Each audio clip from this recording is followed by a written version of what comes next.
What started as AMAD Diallo's year seems to be headed into a nightmare. Could Eric Ten Hag's Mazraoui experiment backfire?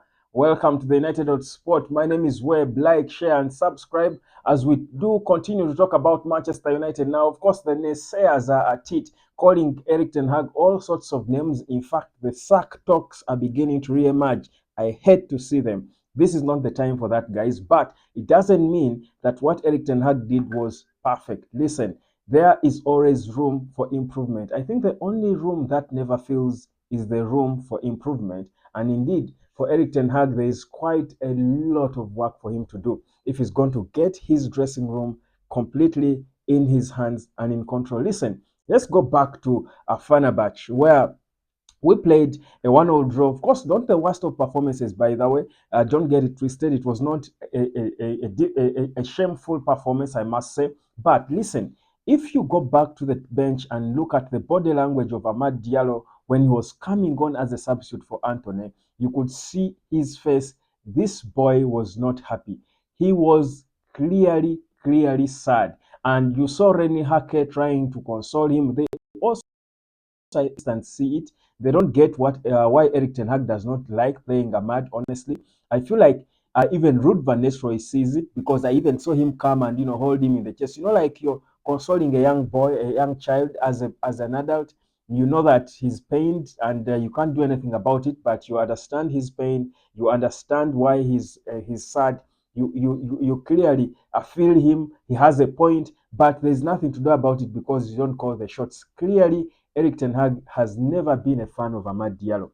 We keep perhaps imposing him on him, but clearly the decisions now show that. And again, he has got to prove us wrong, because AMAD Diallo had a small period where he was given time, and this boy was, by the day, he was looking better, a little deep in form, and Eric Ten Hag pulls him out of the squad.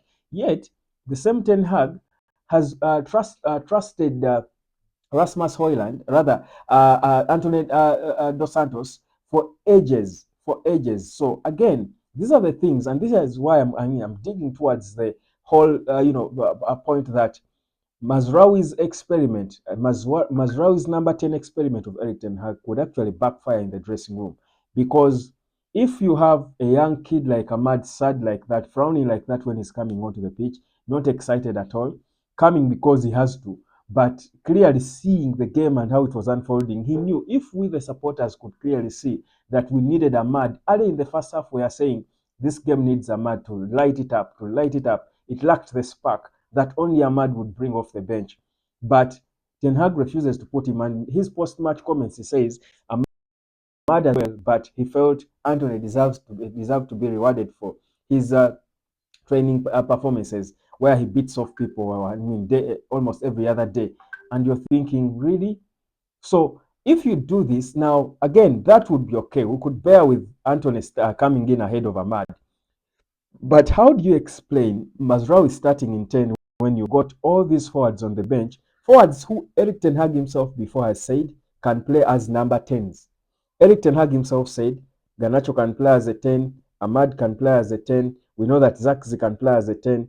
All these players can all play as a 10. We had several options who could play as a 10.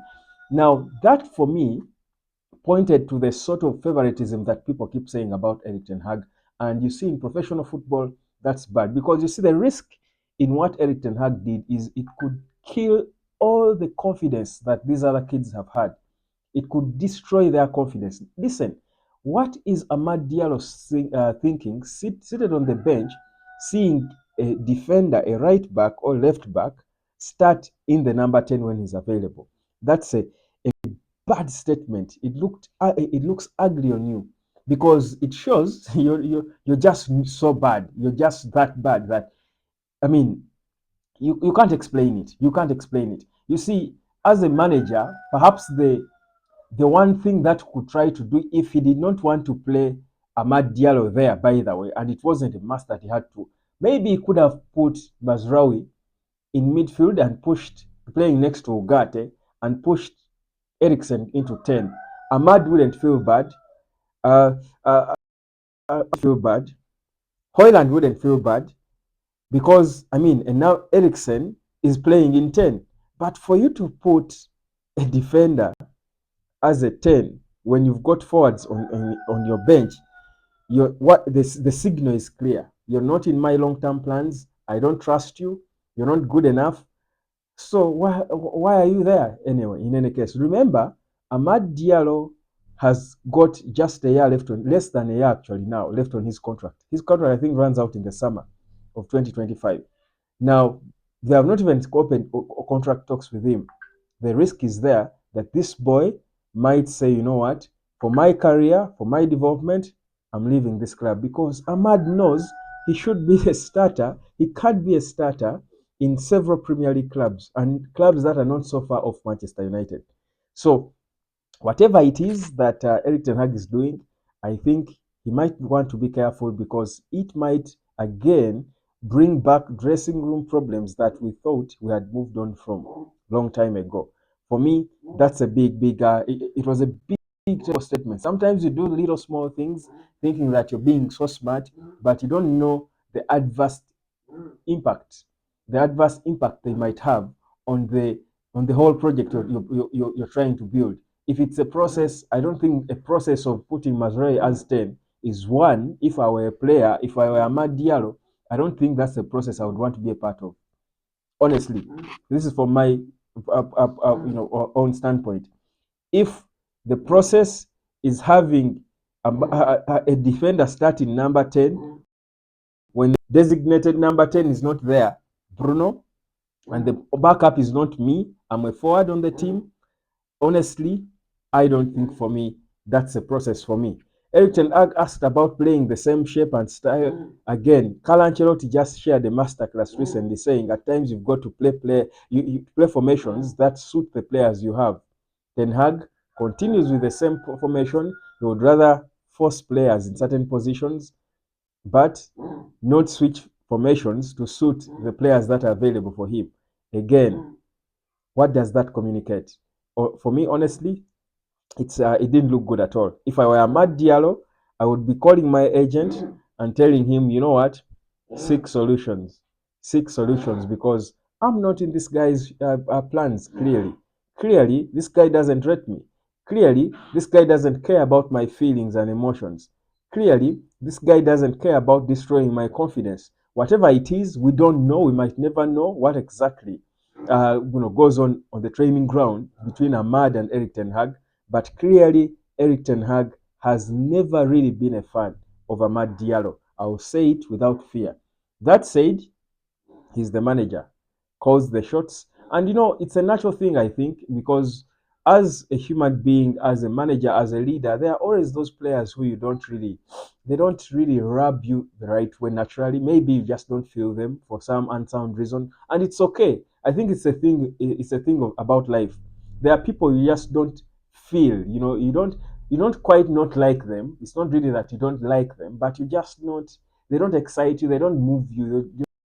Not, they don't spark something in you. However good they are, you just don't like them for no reason. It happens, and maybe, just maybe, Amad Diallo is just that. And for Eric Ten Hag, they have never clicked. He has never felt him as a footballer. Perhaps he has never felt like this kid wants to play for him. Maybe he has a few little, character traits that do not really impress Eric Ten Hag, because for me, this cannot be about his football or his abilities or lack of it. I think for me, it's beyond football. There should be issues off the pitch or unsound issues between the two that we don't know. That for me are the reasons why Eric Ten Hag keeps doing what he does. Eric is not a fan of Amad. Amad's career could be destroyed if this continues. That's my honest opinion. My name is Webb. Guys, Eric Ten Hag and his favoritism that we keep talking about. Guys, again, he has weaknesses. That's why I totally praise him out, call them out when I see them. Sophia Namrabat said Eric Ten Hag wanted to keep him, but Jason Wilcox is the one who I think said he should leave. Think about it. Use that information accordingly. Again, goes back to the favoritism, really. Goes back to the favoritism. It's not good. In the professional game, it's dangerous. It's dangerous. My name is Webb. This is the United Sport. Like, share, and subscribe. And let me catch you later.